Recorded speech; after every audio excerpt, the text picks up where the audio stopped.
Welcome to Session 7, everyone. We will be talking today about reinforcement and the law of effect.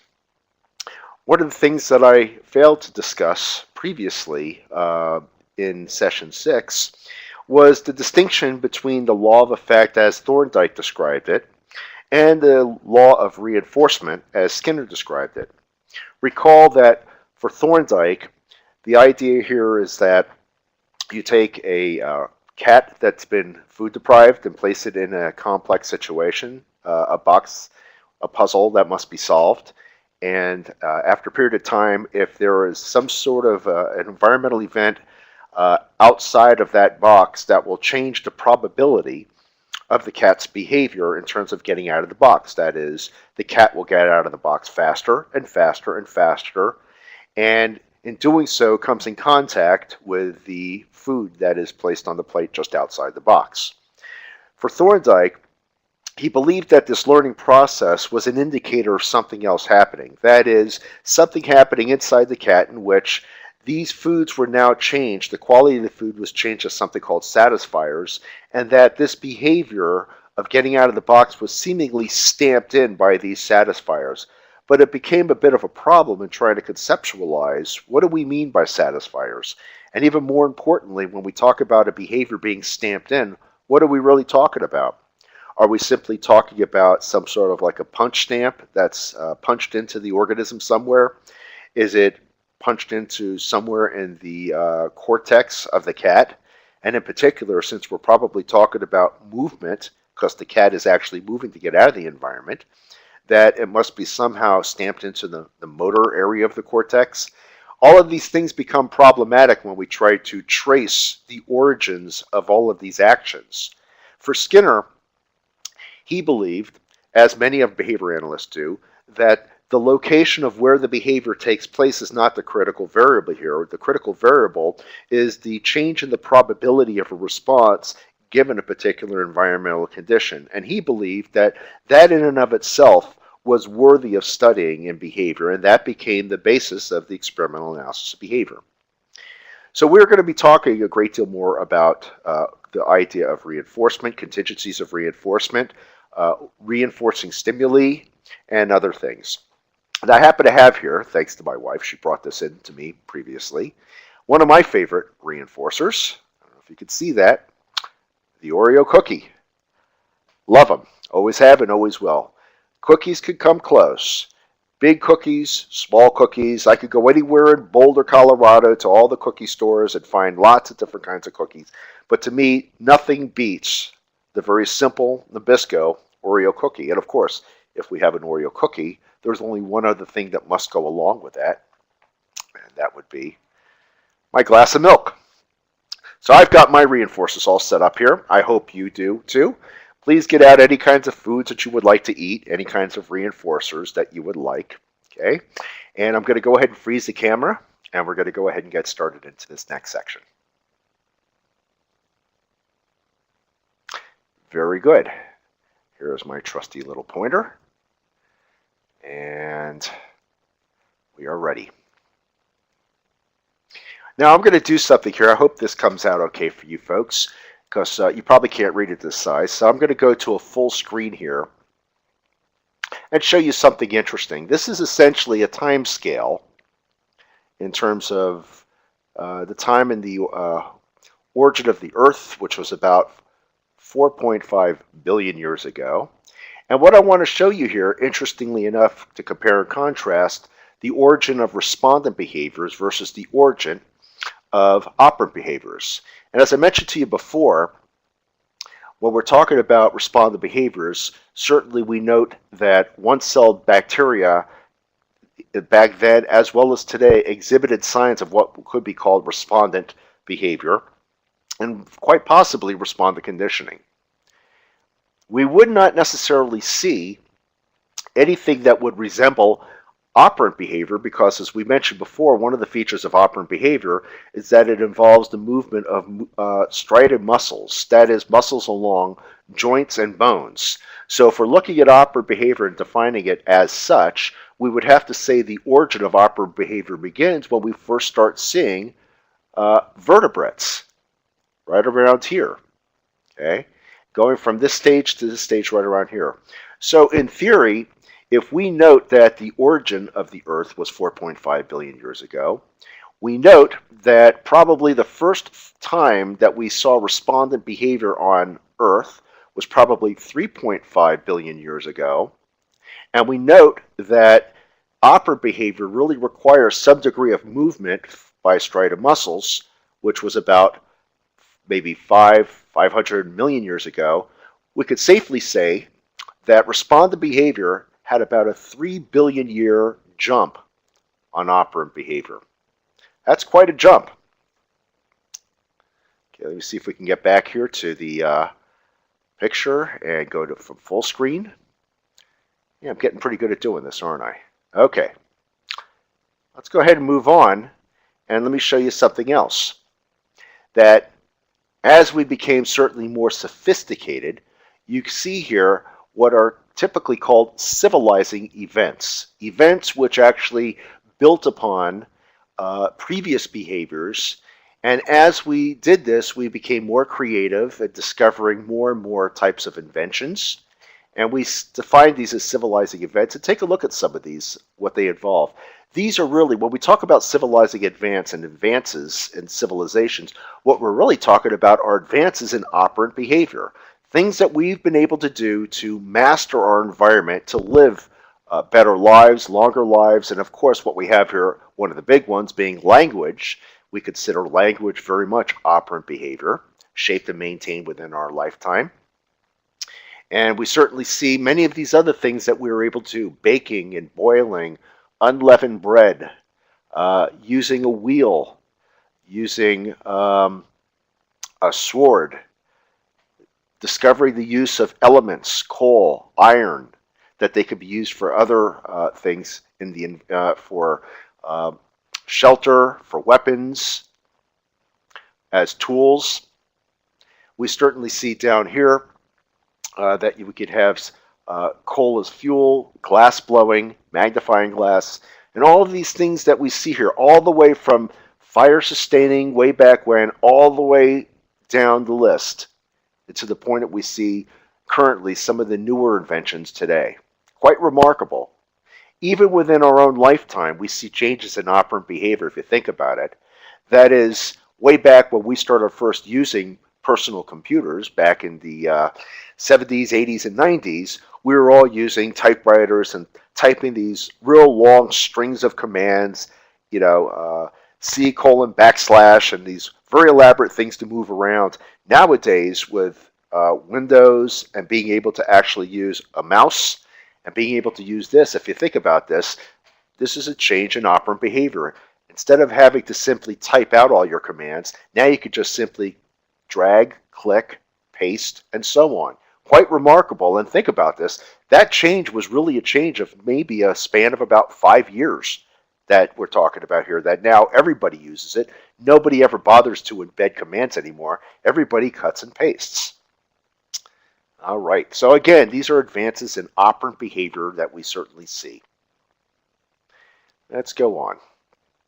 Now, I mentioned to you before that operant behavior certainly does require, in some sense, movement. That is one of the key features here of being able to move and operate on your environment.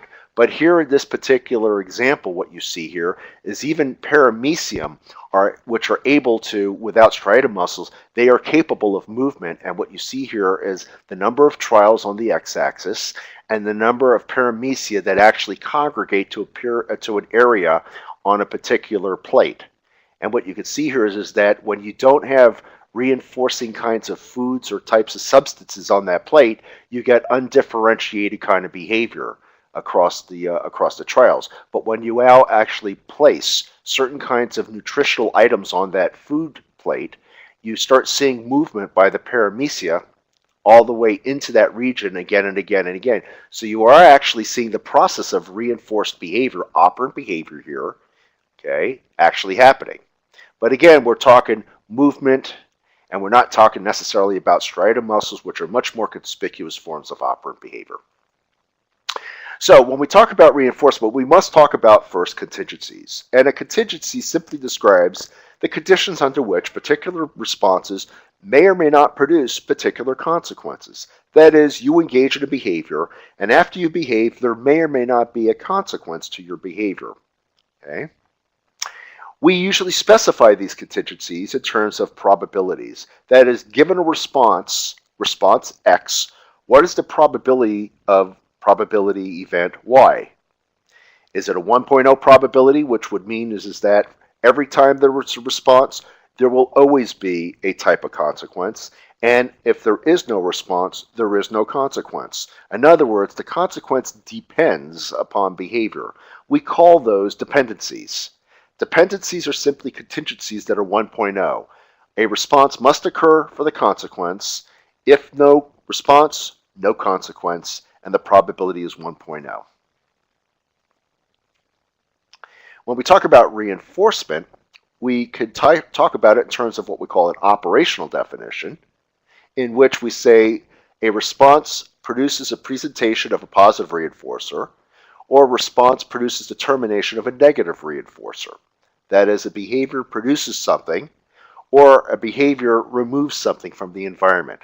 Now, this is operational in the sense it just simply describes if this behavior happens, this is what the consequence is going to be. It describes the operation and nothing else. It doesn't say what's going to happen once you do this operation.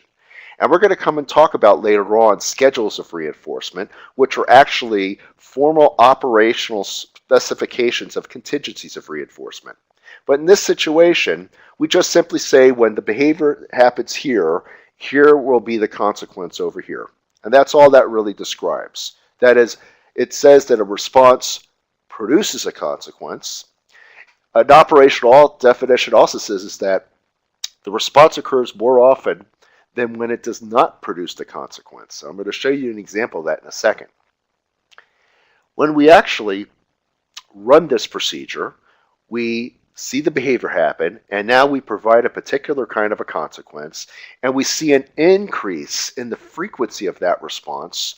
We could say that the increase occurs as a function of that consequence, and now we get into calling that reinforcer not just an operational definition, it's a functional definition. That is, we could see that it has functioned as a reinforcer because after doing this operation, the behavior does in fact increase in frequency, and only after we see the effect do we functionally define it as a reinforcer. So with our functional definitions of reinforcement, we say that positive reinforcement is an increase in the frequency of a response, or a response is maintained at a fairly high rate as a function of the presentation of some sort of an event, a stimulus, contingent upon that response. If we go back to the so-called satisfying effect that Thorndike described, we could easily redefine it in Skinner's terms. That is, we get rid of some of the mentalistic kinds of concepts such as stamping in and stamping out, and instead we just simply refer to the changes in the contingencies of the reinforcers and the changes in the probabilities of behavior as a result of those contingencies. So let's translate. We see with positive reinforcement an increase in the frequency of the response. That is, an increase in the frequency of the cat getting out of the box. Not only does it increase in frequency, it takes less and less time to get out of the box. Okay? And that happened as a function of the presentation of an environmental event. That is, tuna fish or sardines or whatever was on that plate was a satisfying morsel to the cat, and coming into contact that stimulus increased the frequency of this response because getting to that fish was contingent upon getting out of the box. It's contingent upon the response of escaping the box, and when you solve the problem, you get some sort of a reinforcer on the outside. Now, certainly Thorndike knew that this was the case because when he put the cat into the box, and when the cat got out, and if there was no tuna fish or sardines or reinforcer out on that plate, the frequency of that response went down. Okay. Now we come over here to negative reinforcement. And again, whenever you see the word reinforcement, you ought to think strengthen. Something is increasing. The word reinforcement was chosen for a specific reason. When we think of reinforcement, we think of strengthening an object. If we reinforce a bridge, what are we doing? We're actually strengthening the structure of that bridge by reinforcing it to make it stronger. And here, this is what Skinner was referring to with reinforcement. We are strengthening a behavior, and in particular, what we are strengthening is the frequency of a particular response. With negative reinforcement, unlike with positive, that there's an increase in the frequency that results in the presentation of a stimulus, with negative reinforcement, it's an increase in the frequency because it's a function of terminating or removing an aversive event contingent on that behavior. For example, if I have a headache, I may take Tylenol, or I might take Aleve or something else along those lines. And by taking that medicine, shortly, maybe a half hour later, I no longer have a headache. It's the removal of a stimulus. So what happens in terms of the future? Whenever I'm in the presence of that particular stimulus, the frequency of taking Tylenol or Aleve increases in frequency. In other words, we're talking negative reinforcement here. Positive reinforcement, negative reinforcement. Both of them involve an increase in behavior. So many people confuse negative reinforcement with punishment. Hopefully you won't do that. We're going to be very careful in terms of how we use the terms. This is discussed also when you get to the section on aversive control in the Pearson-Cheney book. Okay. All right, let's move on. Now what you're looking at here from Catania's learning book from 1984 is what he put together called the contingency space. All the conditions in which we look at the probabilities of behavior and consequent events. Along this axis, the y-axis here, we're looking at the probability of a response given a stimulus. That is, if there's a stimulus, what's the probability of response? 0 to 1.0, in which 0, the probability of a response doesn't happen. If it's a 1.0 probability, it means is that given a stimulus, the response always occurs. Along the x-axis is the probability of response given no stimulus occurs. That is, the probability over here, if no stimulus occurs, the probability is very high that a response is going to occur. So let's go through each of these, and I'll show you how this plays out. When I mentioned to you before with reinforcers, it simply states is that the probability of response given a stimulus is higher than when it doesn't happen. And what you're looking at here with letter A is that the probability of response giving a stimulus is 0.75.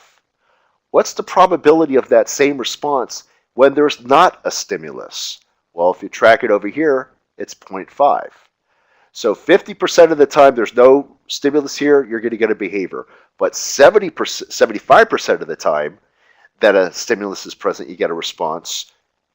Okay, so what you're looking at here is reinforcement is taking place. This is the indicator that there's a greater probability of the response given a stimulus than when there's no stimulus. 0.5 versus 0.75. Okay, so this shows you an increase in the probability of a response given a stimulus. But over here in C, it shows you just the opposite. It says that there's a lower probability of the response given a stimulus and a higher probability of the response given no stimulus. What we're looking at over here is probably punishment. That is, when there's a high probability you're going to get punished, like a very high probability, right? What's the probability of the response? 1.0. You don't do that, right? But when there's no punishing stimulus there, what's the probability you're going to engage in the behavior? Much higher. So if you like to speed and there's no cops around, the chances are you will speed. But if you know that there are police along the road or there's a radar, a sign that says that you're being patrolled by overhead, all of a sudden you slow down your speed. Why? Because in the presence of that stimulus, that punishing stimulus, a cop on the side of the road, somebody flashes their lights at you to tell you to slow down, so forth and so on, you're going to not emit that behavior. Over here you see D, in which the high probability of a response given a stimulus, and if there is no stimulus, there's a low probability of response. D is actually responding conditioning. It's all or none. If there's a stimulus, you're going to get a response. If there is no stimulus, the probability of response is very low. And then finally, B, which basically says is that it doesn't matter whether there's a stimulus or not. There is no change in the probability of behavior, which means is that on this line, contingencies do not basically change behavior one way or the other. Okay, that is, the organism along this line is indifferent to contingencies. All right. On this, I provided to you, if you want to take a look at this, the different usages of the terms of reinforcement. As you can see here, we use reinforcers across a variety of conditions. A reinforcer could be a noun, that is food pellets, Oreo cookies, money. All of those things are nouns which actually can reinforce behavior. A reinforcer could be an adjective in the sense that something is a reinforcing stimulus. A reinforcement could be a noun, that is the operation, the delivery of a contingency when a response occurs. And we can reinforce as a verb, we reinforce behavior. Okay? So again, all of these different usages are there. I put this one slide in your book so you can kind of be able to use it under a variety of different conditions. So let's look at some of the characteristics of reinforcement. Well, again, both reinforcement and reinforcers are functionally defined. That is, although we may define when this behavior happens, here's the response. When this behavior doesn't happen, there will not be a reinforcer. All of these are operationally defined. But when we start looking at the effect on behavior, now we're looking at the functional effects. When I do this thing, what effect does it have on behavior? Does behavior increase in frequency? And when it does, then we could functionally define the event as a reinforcing event and the stimulus as a reinforcing stimulus. Another characteristic of reinforcement. If typically we reinforce one member of an operant class, all members of that class increase in frequency. And we call this process response generalization or induction. And it simply refers to the spread of reinforcing effects on responding. In the next section, we're going to talk more about this when we get into the actual process of operant conditioning and operant extinction. But this is a very remarkable thing. That is, thinking about the door opening. I mentioned to you before when we defined an operant of opening a door, there are many ways topographically that we can open a door. Push it, pull it, ask somebody to open it, push a button, so forth and so on. So there are many ways to do that. The important thing in an operant is that as long as any one of those contacts reinforcement, they're all going to increase in frequency. That is, once you go through the door one of those ways, a contact or reinforcer that's meaningful, all of those responses are going to go up. Whatever way gets you through the door will increase in frequency. Even the ones that don't directly get reinforced, they will get reinforced over time because, again, we have made opening a door important. How we open it really all depends. So that's what we're talking about here when we say the spread of effect, that this actually does happen. And you see this happen a lot of time in children. It's a remarkable thing. One of the things I marvel at when we are working with children is just how powerful positive reinforcement is in changing behavior. So much so that we haven't even begun to tap into the power of positive reinforcement. That is, when you are with a child, and that child is reinforced by a parent for doing something such as polite behavior, or more importantly, if you have ever had and worked with a 4 or 5 or 6-year-old, and they help you do something, and you reinforce that helping behavior, just that one little thing that you reinforce, it could be handing you a screwdriver, going and getting something out of the cupboard for you, taking something out to the car for you. A powerfully placed verbal praise reinforcement for that behavior will increase a whole lot of helping behavior. In other words, if you reinforce one helping response, all of the responses in the category that we call helping increase. All of a sudden, if you reinforce a child for helping you bring something into the house, they may actually help you do many other things in the house under those conditions. So this is, again, one of the wonderful things that we discover through response generalization and the whole idea of positive reinforcement in general. Also, we note that a single presentation of a reinforcing stimulus can have considerable effects on the frequency of that response. This is one of the things that really captivated Skinner in noting that simple reinforcement of using food pellets to a rat, a few presentations of a food pellet contingent upon lever pressing has considerable effects on the frequency in which the rat will press that lever. So much so that during extinction, in which the lever no longer produces pellets of food to the rat, they still engage in hundreds of responses. It's a very, very powerful effect that we will be talking about more in the next section. All right, let's talk about the nature of reinforcing stimuli. And here, we're going to start off by talking about unconditioned reinforcers. Now, in the old literature, it used to be called primary reinforcers, but we now refer to these as unconditioned reinforcers. Rather than talking about primary as being primary or more powerful, we now refer to the conditions under which we make these stimuli or don't make these stimuli reinforcers. And in these cases, these stimuli are unconditioned, that is, they do not require any kind of special conditioning history to make these stimuli serve as unconditioned reinforcers. Now, we abbreviate reinforcement, by the way, as SR. And in this particular case, when we have a plus here, we're talking about positive reinforcers. If we have a little minus sign here, we are referring to negative reinforcers. When we talk about S capital R, we are talking about the unconditioned reinforcers. When we talk about later on here, conditioned reinforcers, that's actually going to be abbreviated S smaller case r. And when we see an S smaller case r plus, we're talking about conditioned positive reinforcers, or S little r minus, negative conditioned reinforcers. Here, what we look at are positive unconditioned reinforcers, or negative unconditioned reinforcers. So, in talking about some of these unconditioned reinforcers, what we are referring to, the things that don't require conditioning that we respond to, are things that are very close to maintaining our biological survival. Air, food, water, nutrients, glucose, sodium. Those are the sorts of things that become very powerful unconditioned reinforcers that we are required to respond to in order to stay alive.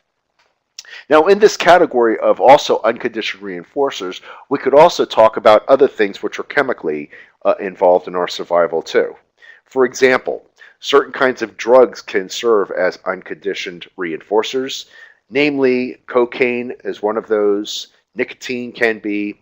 Any of the opiates, in the sense that we do have endorphins, and these receptors are just primed waiting for those kinds of stimuli to enter our body. And once they do, they exert powerful control. You don't have to do any kind of prior conditioning history. Just expose the animal to these kinds of substances, and they will exert control and take on a life of their own. Okay.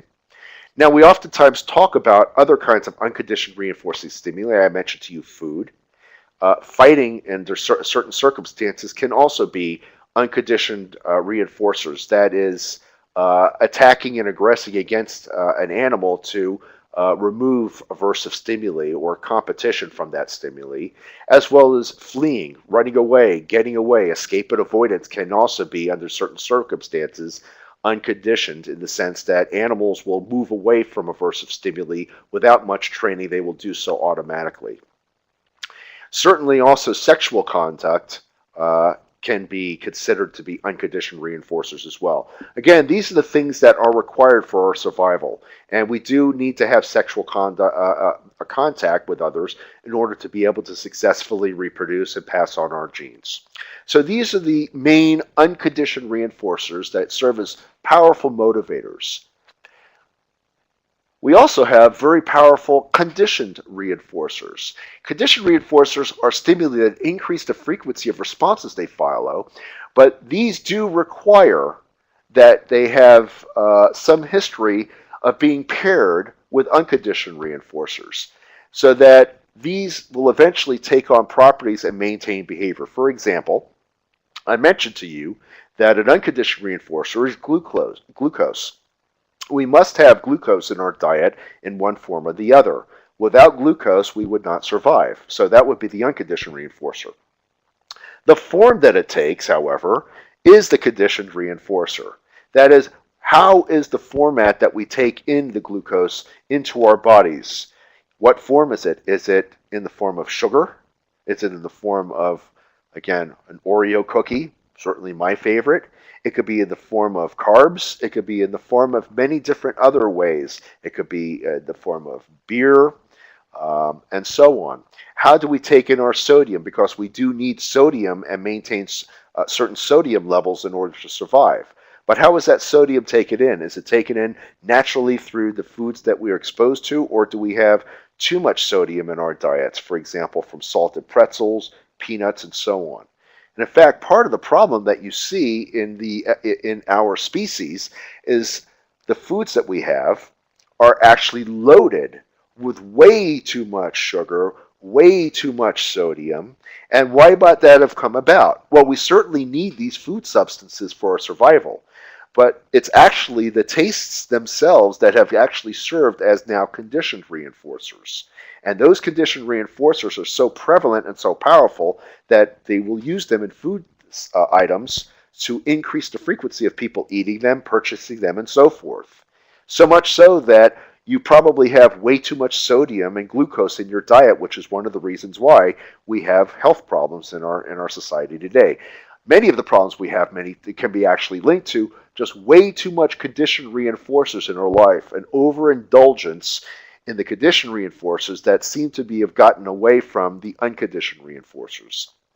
We're going to talk much more about conditioned reinforcers later on when we get to actually session 15. We'll spend the entire session just talking about conditioned reinforcers. Now again, they also used to be called secondary reinforcers in the old literature. We no longer use that terminology again because we want to refer to the environmental conditions which establish these things as unconditioned reinforcers or conditioned reinforcers. Now in the category of conditioned reinforcement is something called a generalized reinforcer. These are actually conditioned reinforcers that are paired with more than one unconditioned reinforcer or conditioned reinforcer. So in this sense, we may see that certain things will become powerful conditioned reinforcers as long as you're food deprived. For example, menus are good conditioned reinforcers. We use menus to order food, the unconditioned reinforcers. When we're satisfied or actually food deprived, menus become a much more powerful conditioned reinforcers. That is, when we go into a restaurant, the more food deprived we are of the unconditioned reinforcer, the more we will start engaging in behavior to gain access to the conditioned reinforcers. We start asking, could we see a menu? While we're sitting here waiting for our little, handheld buzzing device to go off so we could sit down and eat at P.F. Chang's, we may actually look through a menu and start figuring out what we're going to eat. Are we going to get some of those lettuce wraps? Are we going to get some of the sweet and sour chicken? Whatever it is that you're going to eat. So the behavior of asking for menu, seeking menu, whatever it takes to get that menu, the menu is a conditioned reinforcer. However, how much menu-seeking behavior do you engage in after you've eaten a meal? That is, you're stuffed, you can't eat anything more, and now the waiter brings that same menu over to you and says, would you like to order dessert? And you say, no way, I can't eat another thing. Therefore, not only do you not eat another thing, but you also probably won't ask for that conditioned reinforcer any longer because it does not maintain behavior. In other words, the power of a menu to serve as a conditioned reinforcer depends on how food deprived you are. This is why most restaurants no longer give you that same menu back because they know that same stimulus won't work. They have a greater chance of enticing you by giving you that information on the dessert menu. Change the stimulus a little bit. It's no longer paired directly with food. Sometimes people will take a look at that, and even though they're no longer food deprived, a change in that stimulus all of a sudden may raise the probability that now you may order off of that menu. Okay. Now, what does that have to do with generalized reinforcers? Well, a menu is paired with food. Menu is a conditioned reinforcer if you're food deprived. If you're not food deprived, a menu would no longer serve as a reinforcer. A generalized reinforcer is paired with more than one unconditioned reinforcer. For example, credit cards, money, and so forth. In other words, you could certainly be no longer food deprived, and the person says, would you like to see a menu? You say no. if they say, would you like a gift certificate for coming back to our restaurant, right? And sometimes you'll get this. When they give you your check, they'll also give you a little bit of a coupon there that says, come back for a 10% discount on food. The reason why they do that is because they recognize the fact that you're not food deprived any longer when you get the check. But 3 or 4 weeks later, you will be food deprived. And when you're food deprived, there's a greater probability that you'll use their coupon to come in. And you don't have to use it when you're full. You could use it when you're no longer full, right? So generalized reinforcers don't really require levels of deprivation. You could use these things across the board, which is why money and credit cards and frequent flyer miles, particularly nowadays that you could use frequent flyer miles for various other airlines. It used to be exclusively you could use one frequent flyer mile with Delta, you're stuck with Delta, or you're stuck with American Airlines. Now there's much more universal properties in terms of using these types of reinforcers. Token reinforcers, something we'll talk about later on, which is commonly used in some residential programs with persons with developmental disabilities or persons with brain injury. We oftentimes will use token reinforcement to motivate behavior. Now, we could also talk about establishing operations and establishing stimuli, and how establishing stimuli come to serve as reinforcers. And again, you will be studying all of these things in later classes when it comes to arranging certain kinds of treatments for persons who need some applied behavior analysis to change their lives. When we have an antecedent event or a change in the environment that will alter the effectiveness of a reinforcer and rates that have produced that reinforcer. So what we recognize here is that things happen in the environment that will change the probability of something serving as a reinforcer. I mentioned to you food is an unconditioned reinforcer. That is, we don't have to really be shaped up to respond to food. We usually will make a beeline to get those nutrients. We have to have some of those nutrients to stay alive. But we certainly note that sometimes food is more reinforcing than others. And the more we are food deprived, the more we go without food, the more the absence of access to food, the chances are that when we do come into contact with food, food will be that much more of a reinforcer. So we say that food deprivation is actually what we would call an establishing operation. That is, when we are deprived of food, it raises the probability that food will serve as a reinforcer and will engage in much more food gathering behavior. This, by the way, becomes one of the rationales that we learned why it's a really, really, really bad idea to go shopping at Safeway or King Soopers, or even worse, when you have to go to Whole Foods. You really don't want to go to these places on an empty stomach, because when you have an empty stomach, that establishes just about anything as a powerful reinforcer that you come in contact with. And it raises the probability that when you go into these establishments, you're probably going to eat more food, all right? And you're probably going to purchase more food. So it's a good idea to probably go shopping for food, not on an empty stomach, but probably after a meal. It's a good idea to possibly do that. Okay, or if you must, this is one of those opportunities that before you go shopping for food, go into the place where you're going to buy the food, and if they have free samples, pig out. Well, not literally pig out, but you get my idea. That if you start filling up on food, they do that to raise the probability if you sample this piece of cheese, or you sample this great salsa, or this great salmon dip. By having a sample there, it raises the probability you'll make the purchase.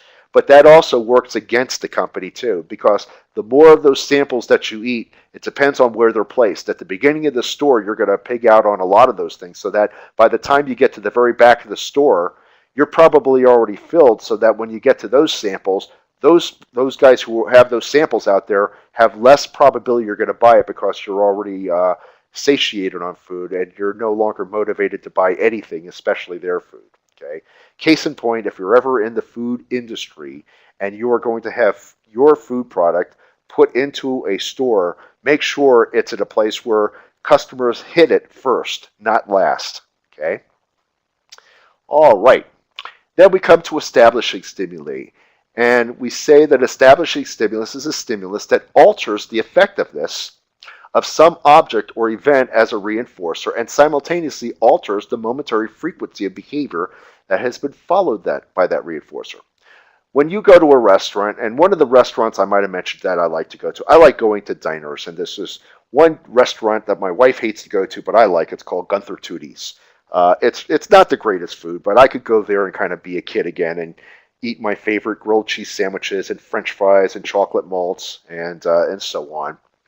And when I go into these restaurants, on the table there you'll see, some salt, some pepper. You'll see some other objects like ketchup, mustard, and so on. And we sit there and we may look at those things, but it really does not generate a whole lot of behavior directed at it.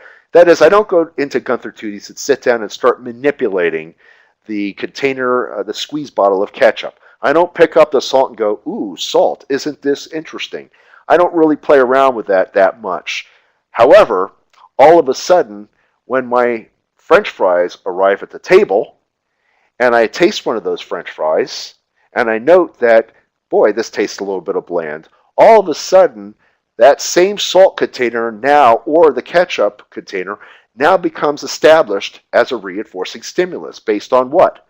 The presentation of French fries, which do not have any salt on them. Okay?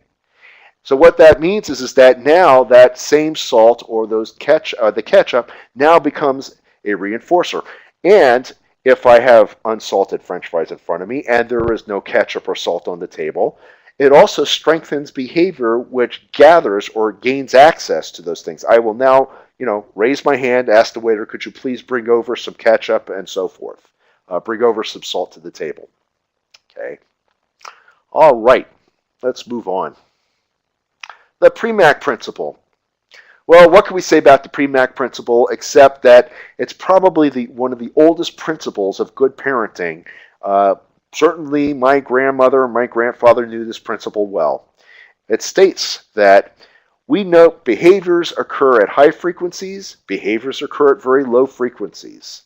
And if we watch behavior long enough, we note that behavior that occurs at a very high frequency can be used to increase behaviors that occur at a low frequency by simply making access to high frequency behavior. That is, what's a high probability behavior? Eating ice cream. What's a low probability behavior? Eating vegetables. So we set the contingency. If you eat your vegetables, you could have ice cream. That is, if you engage in a low frequency of behavior, you can now gain access to a high frequency behavior. Let's try another one. Doing your homework and playing World of Warcraft, something which I have to confront virtually every day with my son. So I say to him, the low probability behavior, do your homework. High probability behavior, playing World of Warcraft. If you do your homework, you can play World of Warcraft. So what we're looking at here is a very simple contingency that is established based on the Premack principle. And this becomes extremely useful, particularly if you're working with individuals who, under one condition, they don't have a whole lot of good verbal skills. If you ask them what their reinforcers are, they really can't give you much of an answer. So what you may want to do is simply set up an environment where there are a variety of different reinforcing stimuli out there. Put the person in the environment and just take a look and see how much time they spend at each one of those activities. The chances are if they spend very little time at activity one, it's probably not very reinforcing. If they spend lots of time at another 2 or 3 activities, those are your reinforcers. Any good teacher working with children knows that this works very well. In day schools where children you're trying to find out what are the reinforcers for kids, you just take a child and have them go into the environment and they will gravitate towards one toy or the other. They may go over and play with Matchbox cars over there. They may go over and want to play with Tinker Toys. They may want to go over and play with Legos. And a teacher will know very quickly, just by watching that child, where they go, how much time they gravitate engaging with social behaviors with certain kids. They could determine who is friendly with whom, what are the reinforcers, and so forth. And once you know that, you could easily set up very clear contingencies of reinforcement. Okay? The Premack principle is very useful for doing that. All right. And we have come to the end of